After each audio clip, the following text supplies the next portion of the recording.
go. Grey Goose got the girl feeling loose. Now I'm wishing that I didn't wear these shoes. Like every time I get up on the do, paparazzi put my business in the news. And I'm like, get up on my face before I clean around and spray your ass with mace. My lips make you wanna have a taste. You got that? I got the bass. How come every time you come around my London Bridge wanna go down like London, wanna go down like London, be going down like. How come every time you come around my London Bridge wanna go down like London, wanna go down like London, be going down like.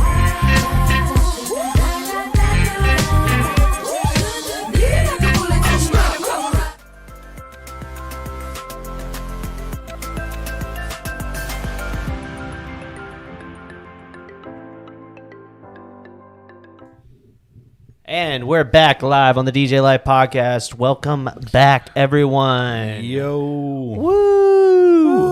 Woo! So, tonight we had a special guest, but he fucking bailed on us. So, we're going to celebrate our 1,000 subscribers in place of that guest. Yeah, but because by coincidence, literally, I procrastinated and made this stream about 2 hours before we started, and I was like, oh, we have 999, so we're going to celebrate 1,000 subscribers. So we went and grabbed a nice really cheap bottle of champagne. So shout out to everyone in the chat. If you got Q&As, we're going to basically bullshit this out tonight. So enjoy the pop of the champagne. Wait, what?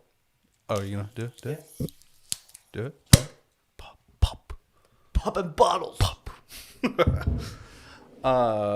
Cool, awesome. What remix? What remix was that? What remix was that? That Yeah. was That was a mashup that was on of direct. Fat Man that was Scoop and- Fat Man Scoop and London Bridge. It's on direct music service. Use discount code Rick Webb with 2 B's because Warren doesn't know how to spell my last name. You know, so Rick books us for like photo booths, and I have to log a client name, and I didn't know how to use DJ Event Planner as well as I do now all the time. And if you look back at my client list, it's like Rick Webb with 1 B, Rick Webber with 1 B. It spells Rick Webb like 1,900 different ways.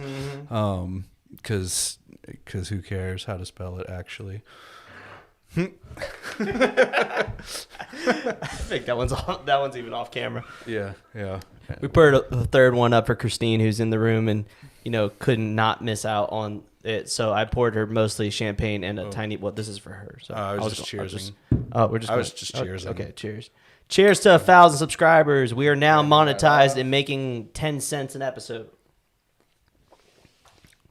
Oh, okay. On a secondary back note, literally, I was telling Eric downstairs, I'm like, do you want some Truly lemonades or do you want some champagne? He's like, well, I haven't had either of those. And I said, what the fuck? I was drinking for like 10 minutes. I don't know. I've only been drinking alcohol in general for like exactly like 2 months. So we got some wonderful pineapple mango here. Highly recommend, mixed with some champagne, and it makes a great what the fuck are these called? Yeah. This is normally it's with orange juice. And I'm completely blanking on this drink. This is a breakfast drink. Mimosa, yes. There it is. Yeah. So what is this? 1,000 subscribers. That means we're monetized. Or we can be. I actually set up Spotify monetization. Okay. Like 2 weeks ago. Guess how much money we've made in 2 weeks? Negative $40. No, we made $2.66. Oh, okay. In 2 weeks. Hey, if at this rate, we'll be able to buy some of these knockoff China Astera tubes. Oh yeah. In like, well, still like 5 years, but but man, they got cheaper, huh? Absolutely. That's actually, I mean, that's a geared topic, but Astera tubes are coming to everybody now. Hey, the topic I enjoy potentially gear. I can do cheap gear as long as it's pretty and like fools people and whatever. But those Astera, I don't know, people that buy Astera tubes, unless you're like Joe Bun himself, I just don't get it. LaForce, sure, whatever, but so fuck that. We've been gone in 2 weeks. What interesting has happened in your side, Eric? I've been out of town, but What's new? I actually DJ'd a wedding myself. Oh yeah, that's right. I went to the beach and DJ'd the person who did my photography for my wedding. We traded. Oh, I got the perfect T-shirt on too. Look at that. Here to party. Very nice. By coincidence. But yeah, I did her wedding in a trade. I don't usually take weddings, like but whatever. I agreed to that one, and it sucked. Fucking figures. Mm-hmm. So it was in a, what is it called? Not valedictorian. I said that earlier, and Rachel wouldn't stop making fun of me. A Victorian style home. 4 hours away. 4 hours away at the beach, and but this, so it was like I don't know how big it was literally, but it was a super huge mansion, like 8,000 square foot old school mansion, and a bunch of big rooms. But there were 5 different locations I had to have music with wireless mics on. Only one could have a non-wireless mic. That's crazy. But yeah, and I was like, dude, what the fuck? Like, I haven't done this in so long, and this is like a thing. You know what I mean? Like, this is a whole thing.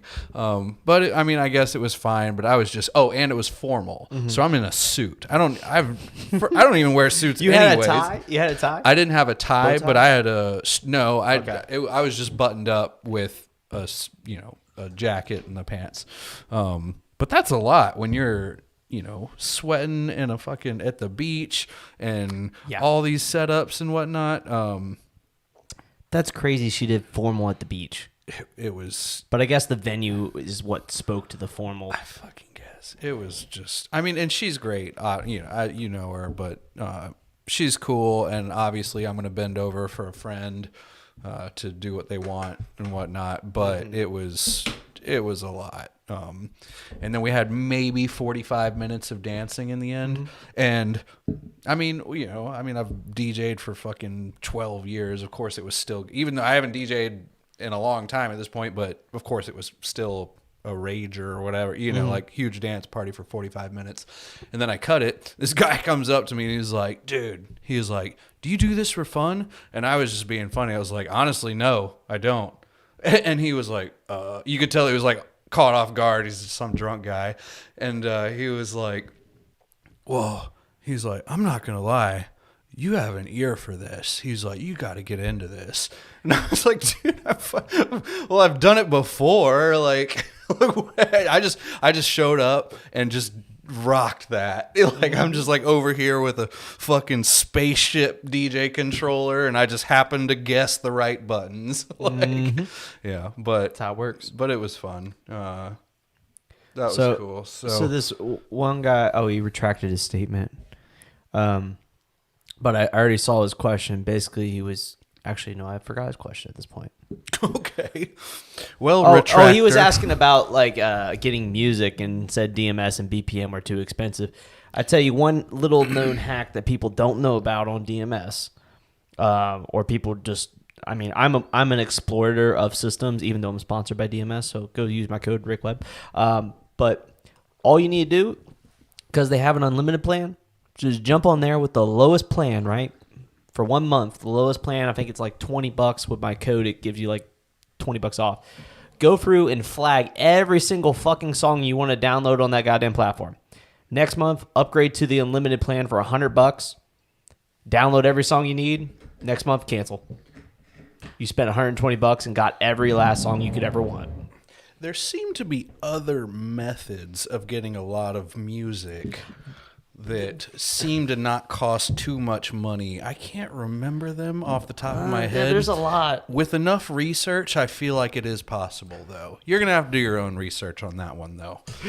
I actually, I have a couple of DJs I coach outside of this, and we were talking today with one of them, and I was like, because he was talking about music, and I was like, I literally have all of my crates like just on Google Drive. Like literally, I could click 2 buttons and give them to you, and you'd have every bit of music. It's extremely illegal, but I was like, how much would you pay me? Yeah. I mean, for And I literally struggled. feel I was like like, people- how much would that cost? Like, how much would you pay for? I think I have like 15 crates fully built out that you literally could go rock a party with tomorrow. Yeah, so I don't know. I would never share MP3s. That is just ridiculous. Oh, absolutely. This is all a hypothetical conversation. I would never do that. Hypothetical. I'll tell people like, oh, you should get this edit of this song and it mixes into this blah blah blah and like a spreadsheet of what they ought to get and they can download their own. But I would never just simply mesh together a bunch of MP3s into a zip file and email that to someone. That's ridiculous. Why would you do that? Is downloading edits on SoundCloud bad? Depends who you are in the industry and if you care about it. Downloading edits on SoundCloud is bad because it's all just like shitty backpack rap music now and like crappy beep boop EDM. Well, most of it's low quality too. When you try and rip them off SoundCloud or YouTube, There was not a time normally high quality. There was a time, was. that SoundCloud was legit, but that time is not now. Mm-hmm. There's some good remixes on there, but that's about it.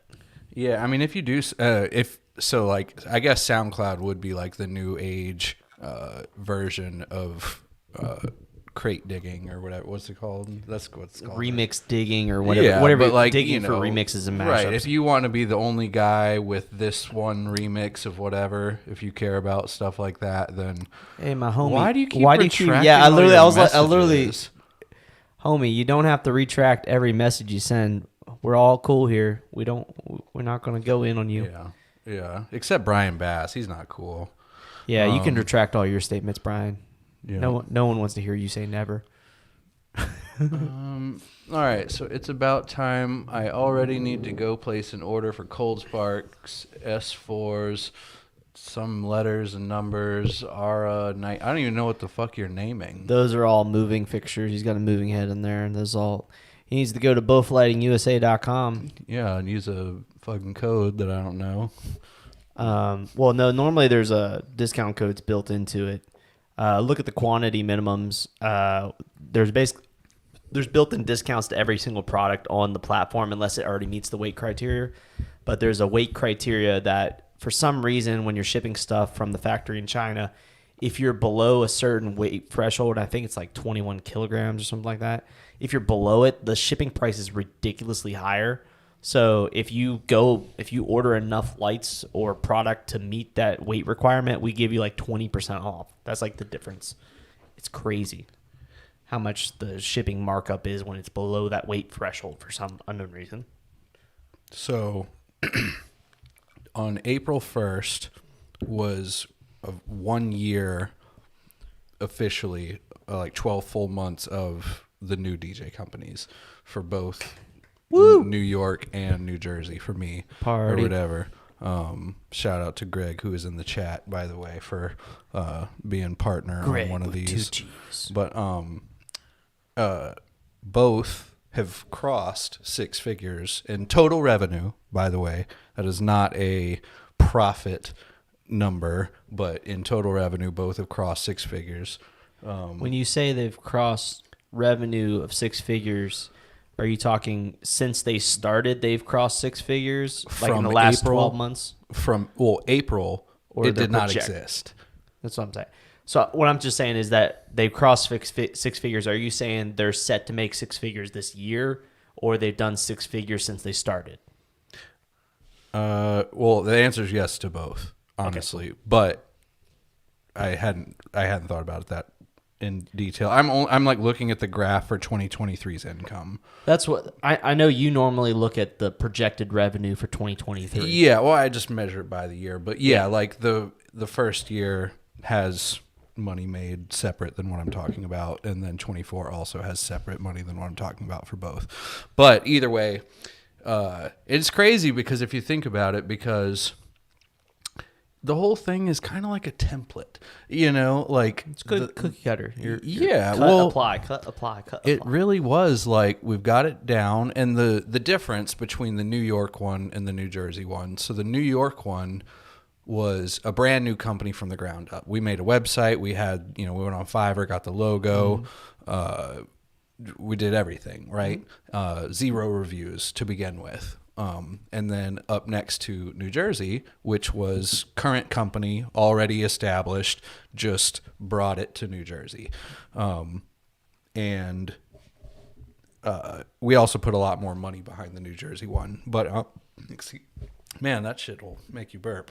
Yep. Anyways, Carbonation. Yeah, no shit. But in New Jersey, which has made more money ratio-wise, though, I mean, honestly, I would say New York is more profitable, which kind of sucks, but I don't think that's going to be the case in the long run, but it just kind of costed less to start. But New Jersey, what I pull from this is there's more competition in New Jersey, basically. And until you're done doing the whole like cash handshakes with all the venues and all that bullshit, like once we're in that position, okay, we're going to be cranking out Mike Walter numbers and whatnot. But until then, I think it's going to be a battle. I honestly think up there it's more, it's less venue relations. This is just my hypothetical from what I've heard, talking to the people. It's less venue relations, more wedding planner relations. Yeah, exactly. And also like wedding planning companies that have like fucking 6-7 planners underneath them. Well, you know, because like we book basically everything. Like, yes, we do Google ads now for Greensboro and like here, but virtually the entire thing ran off of nothing but leads from the Not in Wedding Wire for years. And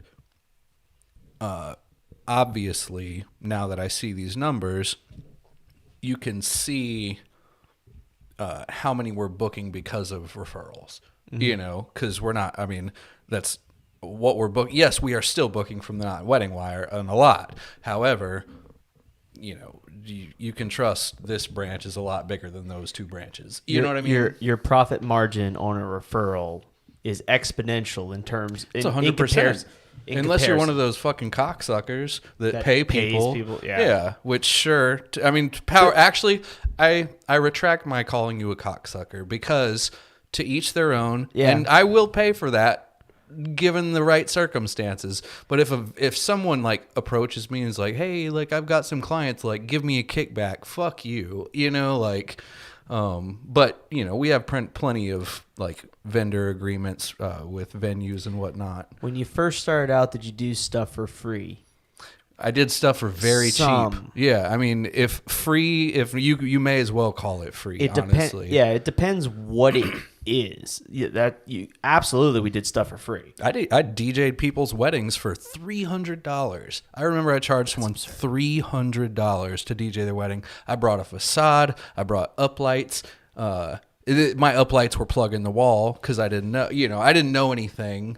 Well, that was back before battery really was the shit. I'm sure it was a thing, but you know, this is 5 years ago, probably, maybe 6 years ago now. The China stuff didn't catch on at that point. You only had like the big players that were expensive. Gotcha. Either way, I had some stuff, you know. So, but yeah, I charged them $300. I probably did, you know, 10 maybe at that rate. And I think I charged $500 for a couple of them. But I specifically remember this one I charged only $300.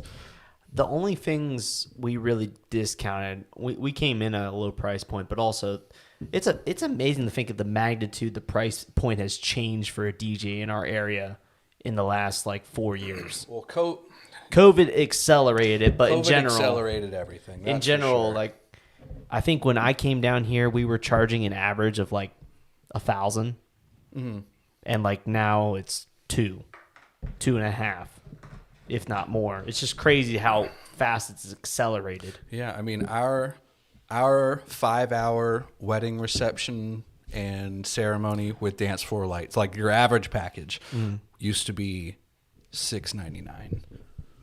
I think our low end was somewhere around that too when we first came in. It was like $700 or $800 or something like that. That's what we were trying to charge. We did that for 2 years, I think. And then we went to $899 for that. And that was like, oh, here we go, you know, because we were already booking, you know, I don't remember, I'd have to look, but maybe 200 weddings, maybe even like 250 kind of thing. So you raise your price $200, $300, that's a fucking new world all of a sudden at that bulk.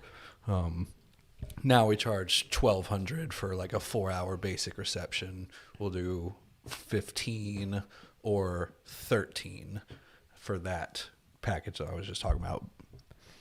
Yeah. So pretty much the only thing in terms of discounted and free is, will this pay dividends on the relationship side of whatever it is you're doing when it comes to the vendors that are in place, or is this event in front of other people that are going to bring you more business?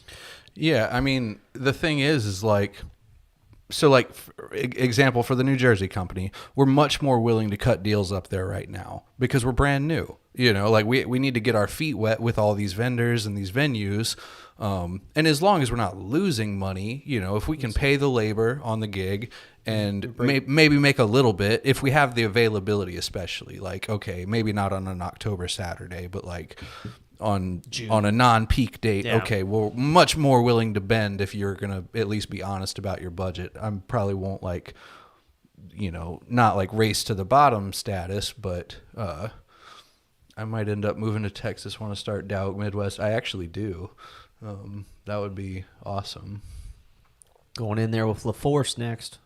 Yeah, I'll do it. Although they already have a budget brand set up. So how much do you think you initially invested in the New Jersey company? Well, I could actually tell you down to the exact dollar, honestly, but I'll just say a lot because I'm not trying to be like, I'm fucking dropping cash on shit, but just be like, it was over 6 figures. It wasn't. It was not over under 6 figures. It was under 6 figures. I thought the wedding wire and the knot contract was more than that. No, it was. I mean, it was damn close. Yeah, it was a lot. It's more than I've ever spent. I spend more on New Jersey advertisement than I do on my main source of income's advertisement. And that's not because, like, I would spend more here if there was opportunity to spend more. I just literally just have the top account everywhere. There's like no more money that I can spend. Unless you want to like go further into Georgia or something. And I don't, you know. Yeah. And like Google ads, I don't have a limit, you know, like if the bill racks up to $900 in a week, okay, cool, whatever. It just doesn't, you know. So I can't really like force people to click more often. Is there a difference in what you pay in North Carolina? Absolutely, there's a difference. What do you say? Is there a difference in what you pay? What? Oh, it's literally like times five. Yeah, I think it's about 5 times the price. So no, it's it's four times the price. The way they base the price is based on the amount of basically traffic, like how many brides are going to their site from said region. And that dictates the price. Like the price for Raleigh and the price for Charlotte is completely different. Mm-hmm. So it's all based on the regions.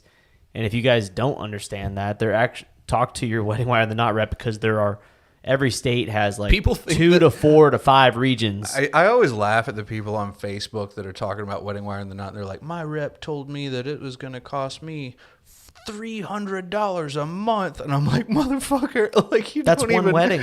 Yeah, I'm just laughing, like you don't even know what overhead is for fucking advertising. Like that is just insane. Wedding Wire are worth it in certain markets. The thing about Wedding Wire and the Knot is you have to play by their rules. You can't sign up and expect to advertise however you think is right and it work. You have to do it like they want you to do it, you know. And you have to work with their rules. Yeah, like, and you can't expect.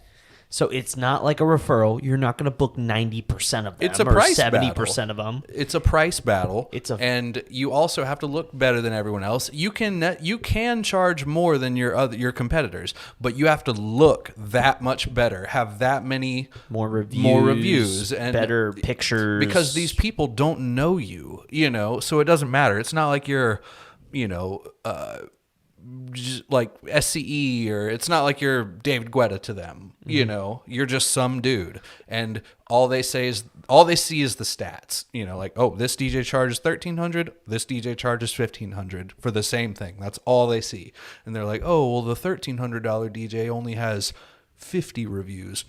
The $1,500 DJ has 500 good reviews. We'll go with him. That's only $200. It's a safer bet. Therefore, you won. That's how it works on Wedding Wire. But there's also like this side thing where it's also how much you pay them is how much attention you're going to get on their site. Oh yeah, I mean, you're It's paying dollars. You can't jump on at the pro or whatever the cheapest level is and expect to be booking a fuckload of weddings. It's not going to happen. Yeah, like so there's I can't remember what the intro account level is called. There's like an intro level, a pro level, and then there's a featured, and then there's spotlight. Yeah. They only allow 4 spotlights in every region. On Wedding Wire, 6 on the Knot. Okay. She just told me this today, Gotcha. so that's the only reason why I know it. And the spotlight accounts are just so much more expensive. And they don't discount. You can get a discount if you're on featured. Like, they give me a 30% off discount as a featured spot. If you're in a spotlight position, they don't give a fuck. You're in one of the top positions, and your face is going to be plastered over every single lead practically. Interesting. Yeah. But also, like, if you think about it, if you're just, like, up for a price battle, if you're not a spotlight, you're literally next to 80 people, you know? As many as that want to be there. Right. You could be up next to 200 or more people, even at the featured, which is the second highest level. But if you're a spotlight, you're at least in the top 4 or 6. And normally in a spotlight position, when someone even clicks on a different company in inquiries, you're still going to pop up. They literally, as soon as, this is part of the reason why people need to understand playing by the rules of Wedding Wire and the Knot in terms of being first on the scene is so huge on their platform, because if someone goes and inquiries for Fusion Sound Lighting, as soon as they click inquiry, it's going to pop up and say, hey, here are these other 4 companies. Would you also like to inquiry to them with one click? Yeah. And with one click, they just inquired to another 8 companies. Right. And, you know, a lot of these DJs suck with software, and, you know, that would be another way we excel, and you guys excel, and the people who are excelling do, because they have software that replies for them, you know, and stuff like that. But that doesn't always win it. But those are at least going to increase your odds. But like I said, just when people are like, it's a scam, it's not a scam. You just didn't put any effort in. That's all there is to it. I don't even need to ask you a question because I know. And like we talked about, it's a numbers game in a way. Like, you got to understand that on average, you might book 10 to 20% of those leads, if that. Yeah, I mean, I don't even know. You're doing very well if you can book 10% of the leads you get off Wedding Wire and the Knot. And then if your price point's not at a point where it makes sense in terms of money you're spending versus how many you're booking, then I deem it worth it. Pretty much no matter what. That's just my opinion. If you're a solo op, it might be different because it depends on if you're getting booked elsewhere or not. You only have one available product to sell per day, so okay. But otherwise, you know, if you're in my position, like I said, it was just a duh. Like, I'm going to give them as much money as they'll take from me, and it wouldn't make sense to do anything else. That's literally, I agree 100% with that.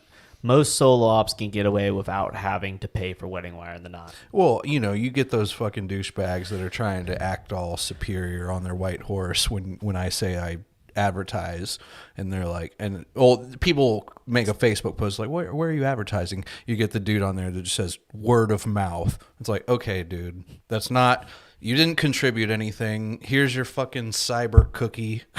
Like, you know, like, word of mouth, of course, is the best. It's the cheapest. It's the easiest. If you can stay fully booked off of that, do it. Do it. Do it. Do it. Yeah. What the fuck? If you want to grow a multi-op with more than, I would say, 3 DJs. If I went to word of mouth, I mean, honestly, we probably would survive at this point. Maybe these other 2 branches would immediately fail. Like, that's the other part too. If you got money, kind of like when you jumped into New Jersey, the quickest way to get yourself in front of other vendors is to pay for leads on Wedding Wire and the Knot, get Exactly. booked, and then eventually lean off of Wedding Wire. The and the trick is the more gigs you DJ, The the faster you more grow. gigs you DJ. That's just all there is to it. Like, if we broke even this year, okay, next year, think of all the word of mouth that that all those gigs produced. Yeah. Well, we're going to do the same amount off of Wedding Wire and the Knot plus whatever we get off of word of mouth. It's an exponential thing. Exactly. It's not a linear, like it's exponential as fuck when it comes to the DJ industry.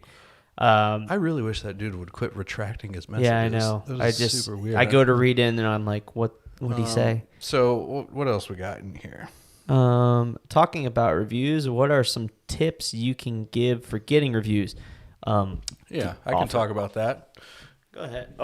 You want? I'll talk about mine, then I'll talk about Eric's crazy automation way of getting a shitload of reviews.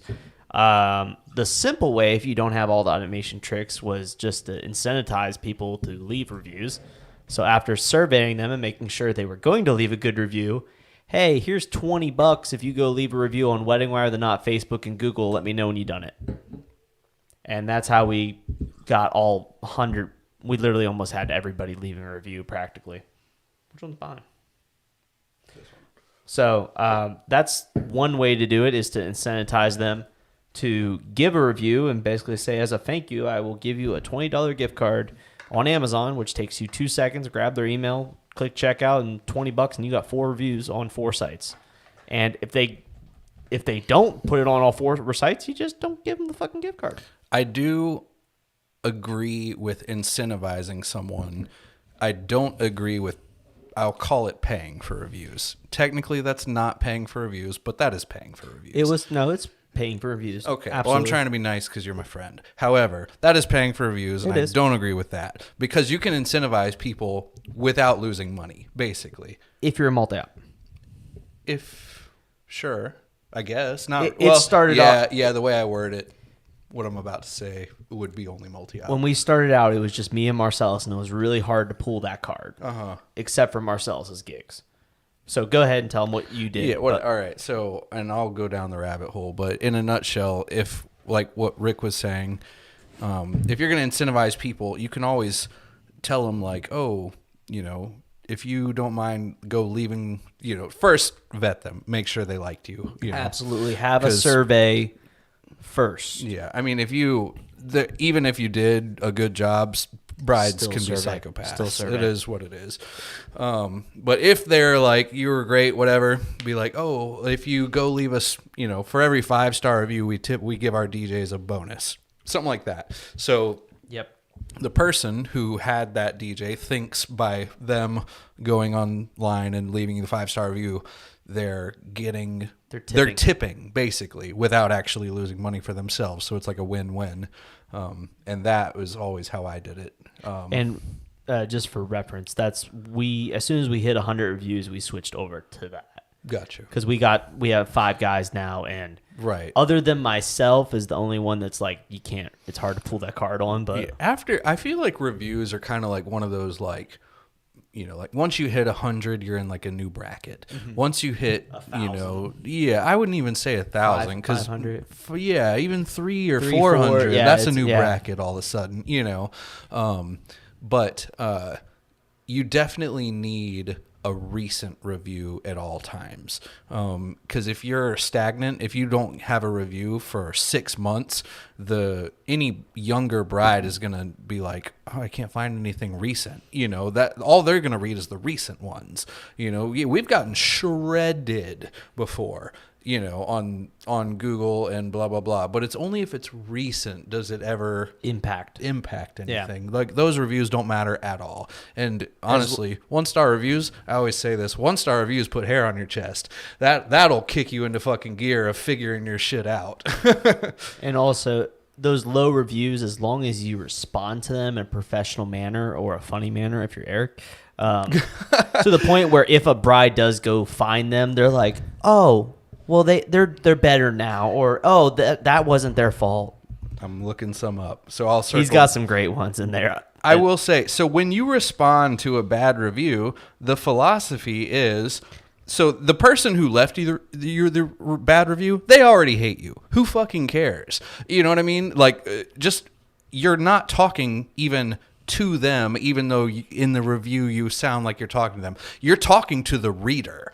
You know, you want the reader to have a perspective of you and the situation and how you would handle their shit, you know, to be comfortable. And I'll read you some because that sounds funny to me. And while you're doing that, Flamingo Boss asked if there's a limit on the ROI when it comes to advertising and promotion. And the short answer to that, in my opinion, is it really depends on the overall what I'm trying to do. If I'm really trying to scale and grow fast, I will up that percentage ridiculously and almost break even as long as I'm making enough money to pay myself, just to scale and grow that company. And that's kind of what we're doing right now with our company is we're spending enough to do it. From what I know in the business industry, most companies can spend, if they're in a growth stage, will spend 10 to 15% of their revenue, their net revenue. 10 to 15% of that is going to go to advertising. Outside of that, if you're in more of a stagnant, like you're in a fucking SEE Joe Bun situation where your company's kind of, you're not really trying to super grow. It's more like 5 to 10% is what you shoot for. But I would say, honestly, our percentage is more like 20 plus almost every year when it comes to the marketing advertising expenses. Yeah, I don't really know numbers like that. Like, Rick goes to all these business coaching things. I feel like that's kind of where you pull that stuff from. It is. Which is great. It's philosophies I that completely blindly just kind of do shit. And it's working for him, so I give him props. Yeah, well, I'm not even saying that's the better approach. I'm just saying I'm not educated on the subject. It's more you just naturally do what is educated and taught to other people. Anyways. Yeah, I'll only read this one. Let's hear some bad reviews from. Some of them are just too fucking long, and who cares? But like, we'll just sum them up. This is a good example. Bad review. How did you respond? So that's what we care about. So, unfortunately, we did not have the best experience with the DJ from this company at my daughter's wedding. You really need to know the DJ they send because they aren't all the same. The DJ for my daughter's wedding was a nice kid, but not a good DJ. First of all, the mics rented for the ceremony didn't work. He botched the bridal party introductions and the married couple's dance. He also showed hardly any excitement and was not engaged with the crowd at all. You know it was bad when the mother of the bride had to tell him to play better dance music as most of the guests left the dance floor and went outside. I believe the bride and groom had to talk to him too. We were disappointed with this particular DJ from this company. My advice, make sure to vet the DJ before you book your wedding. Ours seemed very inexperienced. And I said, my response was, I believe we only did the photo booth for this wedding. Please reach out to us to discuss those so we can guide you to the right company. Thanks. Just like completely dodged it. Also, fuck that. I know exactly who she's talking about, and it was talking about Graham too. Like that, you know, Graham. Yep. There's just, I don't even care. I don't have to be there. That is just not true. Like none of that is true. Graham is a dope DJ, and he cares more about that wedding than that bride did. So, well, shut the fuck up. But the funniest, just in general, the funniest thing or the best thing you need to know about reviews is it allows you to respond to the review, and that's it. It depends on... Well, the platform, I guess. It depends on the platform. Does Google allow multiple? If you respond on... I can't remember which it is. It might be Google, but if you respond on Google, it will notify them. Oh, the notify part. Yeah. But it's the Not in Wedding Wire that it notifies them. Well, my biggest thing is if you leave the review and you respond to the review, they can't then respond again. So however you respond, as long as you do it in a very clean, professional way, that basically shows that it was... Well, like I said, you should do that anyways because you are talking to the... You're talking to the customers. You're not talking to the reviewer. Exactly. If I had responded to this lady, what I really would have wanted to say is like, "You're fucking yourself." Yeah, go fuck yourself. You're a dumb bitch. You're wrong. You're stupid. Blah blah blah. But that wouldn't have flown so well with this new bride trying to book us. But this, like I said, I believe we only did the photo booth for this wedding. Please reach out to us and discuss, though, so we can guide you to the right company. Thanks. Yeah. Like, the bride's like, oh, it was just the wrong company. Moved on. Like, I don't give a fuck about that bitch. Yeah, though. any bride reading it was like, oh, they reviewed the wrong company. Exactly. And you know, we really don't have this problem in our industry, or in our version, our DJ side. But have you talked to venues about like they get ripped on reviews for like the food? Oh yeah, And, absolutely. like, we have bad reviews for stuff that wasn't. It's that not literally even wasn't them. us. It's just like people think because it's at said venue that venue had everything to do with everything going on there. Yeah, I mean, I so have funny. a bad review from a DJ company because I wouldn't respond to their Facebook messages and they were asking me for fucking whatever. I don't even know what they were asking They're for. just being an asshole, Right. Yeah, okay. You know, so like, yeah, but whatever. I won't go down that rabbit hole, but I had so the gutter cleaning company, we started sending quotes recently, and I had a guy that I'm going to clearly say was a competitive gutter cleaning company that was inquiring just the bullshit, instantly responded to the quote and said, wrong fucking number, go kiss your mother, asshole, fuck off. Jesus. And I literally went to ChatGPT and said, please write me an email response to this. And ChatGPT wrote this like sincere response and said, I'm an AI company and I can't understand 100% of language. I left it in there and emailed him back with it. just out of context. Just completely out of Didn't even- context. That is funny. But I left that AI in there so he knew that literally I didn't write this shit. Have you tried to advertise in digital billboard or Hulu? I've never done anything other than obviously not Wedding Wire, Google, and wedding shows. I tried a magazine, like a bridal magazine, and it was such a waste of money. Did that Don sell you on that one? I can't remember. No, it was the chick. And it's funny because I even blatantly told vendors in a group, like on a Facebook group, that it was a waste of money. Yep. And she's in the group.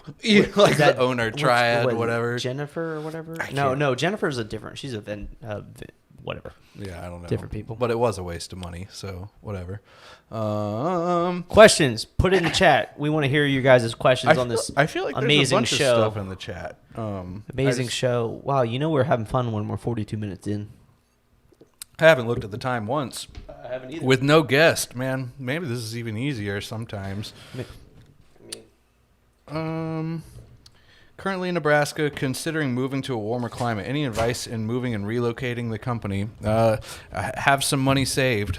That's my only advice. I don't really, unless you have connections, and when I say connections willing to just hand over business also, you're going to have to get on board with a multi-op. You're going to have to, or just like I said, have a bunch of money saved so that you can drop some advertising. I would even go ahead and start advertising and just don't book anything until your planned move date, so you have gigs planned for once you move. I will say when you move, multi-op is the best route to do. Just get on, find the biggest, baddest, best multi-op in the industry in that area. Interview them, like interview multiple of them and see which one's giving you the best deal in terms of money and all that, relationships. But other than that, if you want to try and build one, I actually, when I moved down to North Carolina, didn't really push my YouTube following as much as I should have to try and build relationships when I first moved down here. And I paid out the nose for Wedding Wire the Knot instantly, chucked over money to them to get leads rolling, and then went to wedding shows to chuck out money there and try and get more leads.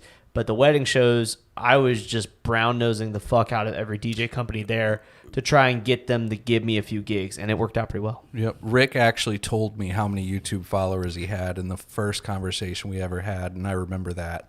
I remember it because it was funny because I feel typically people would be impressed, but Rick did not know me yet. You know, the funny part is the first wedding show we did, right? Me and Marcellus drove all the way down from Ohio. We didn't live down there. We literally drove all the way down the night before just to be at the wedding show, to do the wedding show, to get some leads. And we brought like a TV, we brought movers, we brought lights, we had a DJ booth, all this. and we were talking shit on Eric because he just like literally set up with a fucking table and a banner and these cheap $30 plug-in up lights. He had like 4 of them on the back wall, and we're like, who's this cheap ass piece of shit down there? Go fuck yourself. We're gonna kick his ass. That's so funny. And then you had the other old dudes in the hallway that had this like ancient trussing and See, they TVs do and suck though, because like which is what I learned. well, there's one of them I won't name drop just in case, but he like is such a brown nosing piece of shit. Like, man, I hate that guy. And they truly are out of touch. You know what's crazy, right? I was just talking with a what the fuck do they do? I was on Instagram about it, and they were asking if we did proms. It was a private school. I think she runs a boutique or something. Whatever. Her child goes to a private school. Randy is still doing their prom, and kids want him. That's crazy. And I was like, he still DJs? Yeah. Well, also, he's charging $700. Yeah, if that. And there's just no stunting on that. Like, there's no why even get the gig. I mean, but like when he definitely DJs. She said the name, and last I talked to him, he was really getting out of it. So I was confused that he's trying to do high schools. Yeah. But what questions we got here? Do you guys any advice for advertising on Facebook? Do you guys have a company have an LLC? If not, what do you guys have? I have no clue how to start a DJ company. Start with an LLC. Well, the LLC thing is just for tax benefits. Like, if you're making any kind of actual money. No, the LLC is for protection. The S Corp is for tax benefits. Well, either or. Like, you can't write anything off if you're not a business. Yeah, you can. Really? Mm-hmm. Oh. Yeah. Well, fuck. I feel stupid. You're just a sole operator or whatever. I used to do it before I was an LLC. Huh. So this is just a little side note. You can do it. You're less likely to get into some legal trouble if you do it in the legal route of an LLC. Mm-hmm. You can still write off stuff if you have a good accountant that can do it. And I did it for a few years when I was working as a W-9 because I had W-9 income as a contractor. I was able to write off stuff against that. You just have to have W-9 income. But it's smarter to have an LLC so that way you're protected.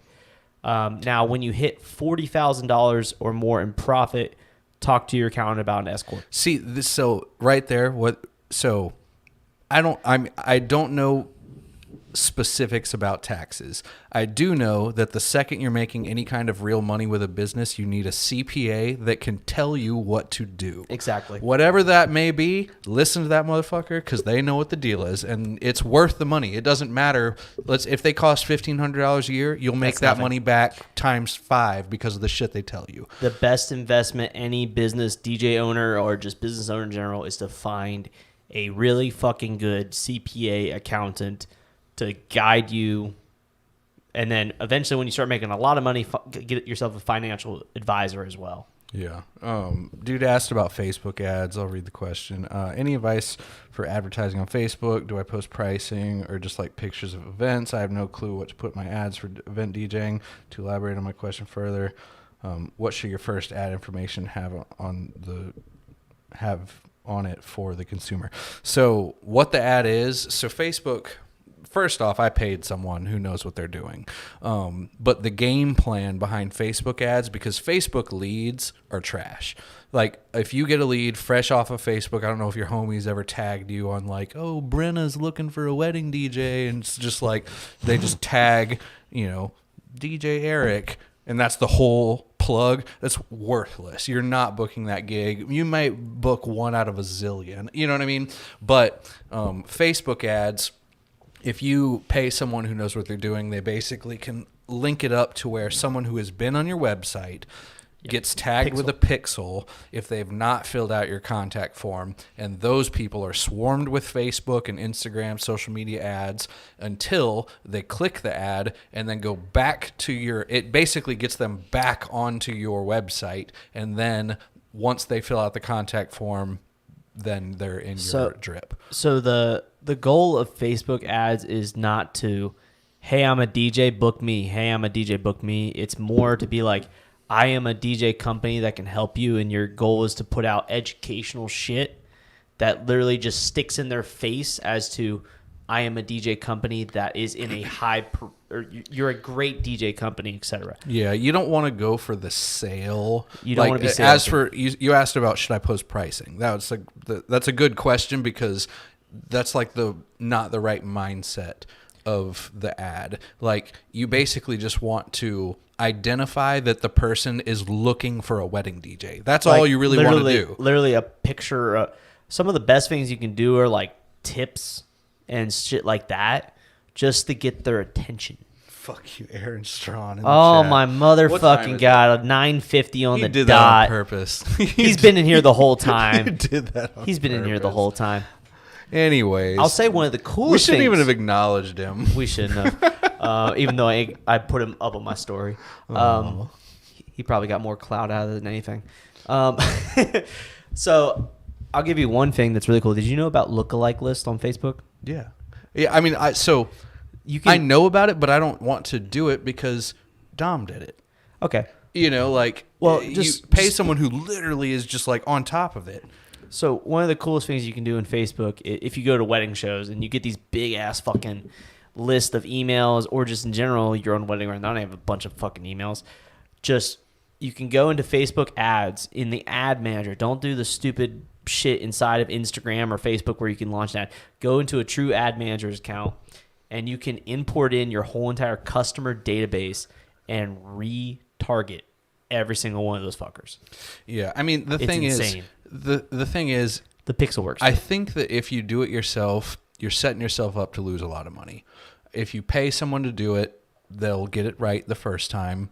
It's not very expensive. Well, you can control that, you know, but that's a detail that you probably wouldn't figure out on your own accord. I know Matt Butterworth, he did it himself for his wrestling show when he threw the wrestling show, and he forgot to set like a cap or something and spent like 15 grand on Facebook ads and went bottoms up because of that, you know. All right. I'll say you're right on that front. I would also argue that he's an idiot. He's an idiot, but also secondly, people that actually, here's the other thing. You can't just like find a person that knows Facebook ads. You have to actually vet them. Well, they have to know your business. There are a lot of people out there that will say they know Facebook ads or they know Instagram ads, and they really truly don't. Well, so right off the bat, check out Booked Solid. It's Dom's old website. It's like basically like tells wedding or event DJs how to do Facebook ads. Yep. Something like that. I never did it. I just paid him myself to do it. I've gone for it but before. I don't think I don't think he's even willing to take on clients. No. But go through that. That'll help you. Alan Castro said DBA. I guess he was back. That was doing business back as. Right. That's back to the tax stuff. I don't know why you need a DBA for if you're just a DJ business. I did for Upstate DJ Company in New York. DBA That's to a do DBA that. for Dow Oak Events, because it's not like I'm going to tell these clients like, oh, just write a check to Dow Oak Events. They're going to be like, what the fuck is that? You know what I mean? Because that's never even come up before. And I don't want to file taxes any differently, so... Well, the better thing is just let your CPA do it. That is also advice from my CPA, by the way. That is where that came from. Mm-hmm. It's funny. He didn't advise me on Greensboro Holiday Lights to do a DBA. Maybe it's because it's a different kind of business. Yeah. Let's just say my CPA and my business insurance, both of them all said as long as you don't do over X in revenue, don't worry about it. He said, but as soon as you close into that revenue mark, then we need to start talking. What was the revenue mark? $500,000. Shit. Okay. I don't know if there's any more. Well, if anyone's got any shit left, we got 10 minutes left. Something Aaron like that. Strawn, the time is 9:50 when you Aaron's join. such a punk. So Aaron, he goes and watches Nick Spinelli's Twitch stream. So he's fanboying over some DJs mixing, and then he always pops in at the last 10 minutes. Like, we all want to be Nick Spinelli. It's fine. I swear, Aaron gets the most clout out of Nick too. Nick like hypes him up on his channel quite a bit. Everyone likes Aaron. Aaron's funny as shit. I as much shit as I'm talking, of course I like Aaron. But I think that's the fuck best you part. At the same time, That's the main reason why I think his channel is growing very strongly is because he's just funny. yeah, Aaron's He's just cool, a funny guy, and I love watching his shit.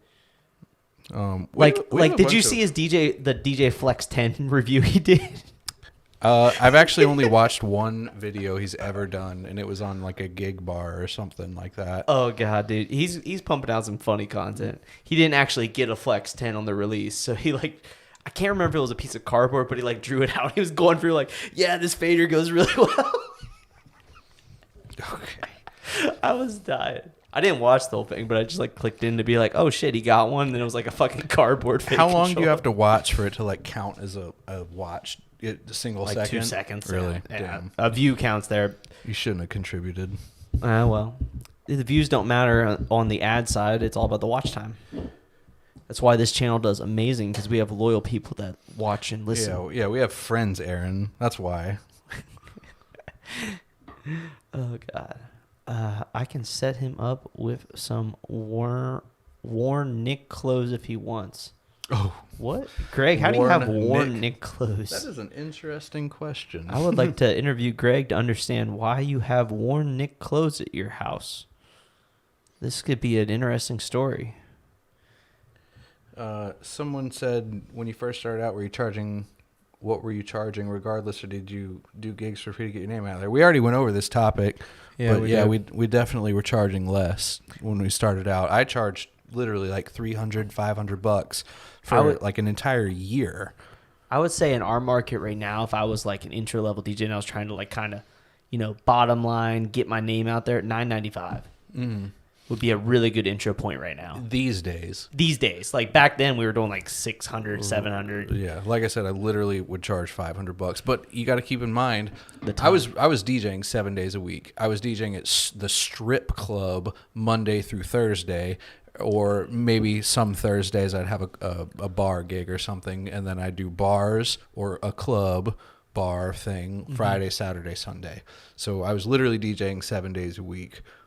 So if I had a wedding, even at $500, that was more than any of that other shit was paying me. And it led to vendor referrals. So there was a reason, Mm-hmm.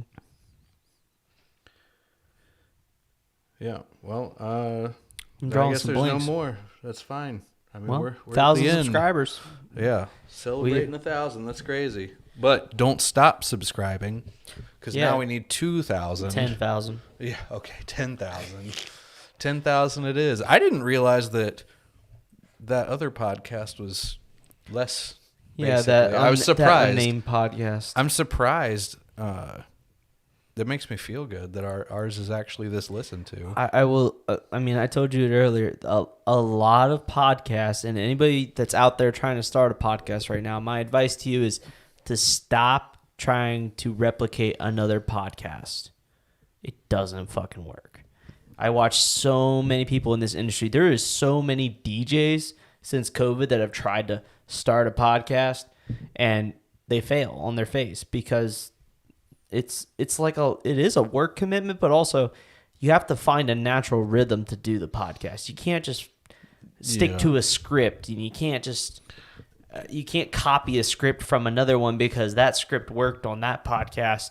But also, I think a lot of our growth recently is because we're more consistent. Yeah. The Consistency is huge. Consistency is huge. Authenticity. Yes. I think people just also enjoy that we drink on our podcast. Yeah, I mean that hasn't always That been. really That's picked a that really much picked it up. newer thing. Yeah, it picked it up though. I feel like we grew ridiculously since we started drinking. Maybe. We just talk more shit. Now you guys ask all these questions. Yeah, did you guys have a second job while you first started out? Yeah, absolutely. I was an engineer until April of last year. Yep, I was a drug dealer. That's it. That's It's funny, but not a joke. Not a joke. Literally a drug dealer. Would you recommend doing some bars and club gigs to get under your belt? I think everyone should do bars and clubs at some point because it'll put some hair on your chest. Yeah, it gets your feet wet with it's different also. It's not like event DJing, but it'll make you a much better at actually mixing music together than event DJing. That 1 to 2 hours of open dancing where you have time to shine, if you do some bars and clubs, you'll shine a lot better. That is very true. Y'all picking up drinks from Rogan? Picking up drinking from Rogan? Does Rogan drink on his podcast? I don't know. I know he smokes weed on his. I don't listen to it either. I see the clips pop up on my reel feed and TikToks, but that's about it. Would you recommend selling my K12 black speakers for some white ones? Fuck no, I would not. Man, white speakers, they work a lot better than black ones, I'll tell you that. They're actually louder, like deeper bass comes out of a white speaker. I don't know if you know this. Interesting. Yeah. It's something to do with the sound acoustics, and the white paint reflects the sound better. And yeah, you just get deeper bass out of white speakers. I know you'll book more gigs if you have white speakers, that's for sure. Oh, absolutely. ROI goes up 50%. Yeah, ROI on those things are top insane. tier. Fuck it. Those questions, whatever. We're done here. Yeah, we're at 10:01. Thank you guys so much for joining in on the podcast. If you are not already subscribed, help us get to our next goal of 10 million subscribers in the next 2 months. We're going to do it. We may or may not pay for subscribers to get there, but you know, that's just part of the name of the game. You got to pay for them leads, pay for those subscribers. Let's go. Yeah. So anyways, like the thing, comment down below, and we will see you guys next one. If you guys are listening on a different source, make sure you go to YouTube and hit that subscribe button. And thank you guys so much for 1,000 subscribers on our journey to ridiculous amounts of subscribers, and maybe we'll make more than $10 in the next year. Peace out. Bye.